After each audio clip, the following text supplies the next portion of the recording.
बंगाल को लगातार हिंसा की आग में झुलसाया जा रहा है। ये दंगे वहां रुकने का नाम नहीं ले रहे हैं और ममता सरकार कुछ करने के बजाय आंखों पर पट्टी बांधकर बैठी है। लेकिन बंगाल में भड़की इस हिंसा को लेकर अब बड़ा खुलासा हुआ है, जिसमें यह सामने आया है कि इस पूरे मामले में आतंकी संगठन अल-कायदा का हाथ है, जिसकी जांच अब खुफिया एजेंसियां कर रही हैं। क्या है पूरा मामला, देखिए इस रिपोर्ट में।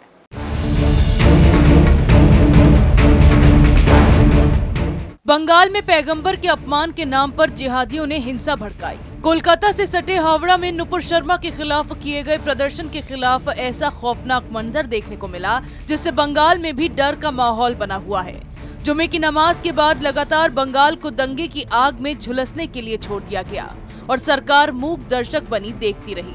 पुलिस की कड़ी मुस्तैदी के बाद भी वहां दंगाइयों ने जमकर बवाल किया। नुपुर शर्मा के खिलाफ प्रदर्शन इतना उग्र हुआ कि पहले पुलिस पर पत्थरबाजी की गई। हजारों की संख्या में सड़क पर उतरे मुस्लिम समुदाय के लोगों ने आगजनी कर गाड़ियों की आवाजाही ठप कर दी। इसके बाद जिलाधिकारी ने जिले में धारा 144 लागू कर दी। पूरे हावड़ा जिले में इंटरनेट सेवा बंद करनी पड़ी। अब इसकी आग मुर्शिदाबाद में भी पहुंच चुकी है। मुर्शिदाबाद में जुलूस निकाले जा रहे हैं और विरोध प्रदर्शन हो रहा है। लेकिन लगातार सवाल बना हुआ है कि बंगाल में भड़काई जा रही हिंसा के पीछे किसका हाथ है। अब खुफिया रिपोर्ट्स के अनुसार बंगाल में हिंसा के पीछे अल-कायदा का हाथ सामने आया है। उग्रवादी समूह बंगाल के विभिन्न हिस्सों में हिंसा और अशांति को बढ़ावा दे रहा है। दिल्ली और मुंबई समेत कई बड़े शहरों में आतंकी पहले ही आत्मघाती हमले की चेतावनी दे चुके हैं। इस बार वो सीधे बंगाल में अशांति फैलाने की कोशिश कर रहे हैं।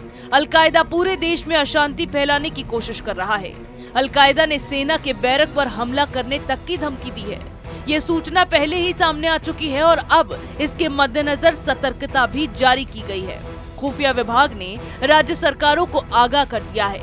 उसे एक लीफलेट मिला है जिसमें अल-कायदा दिल्ली और मुंबई समेत बड़े शहरों पर हमले की धमकी दे रहा है।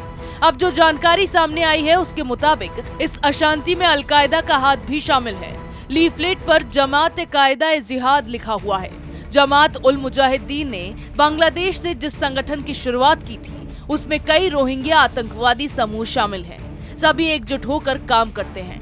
अब इस मामले में अल-कायदा का हाथ होने की बात सामने आने के बाद प्रदर्शन की जांच NIA से कराए जाने की मांग वाली जनहित याचिका कलकत्ता हाई कोर्ट में दाखिल कराई गई है और कोर्ट ने इसे स्वीकार किया है। अब जल्द ही इस पर सुनवाई भी होगी।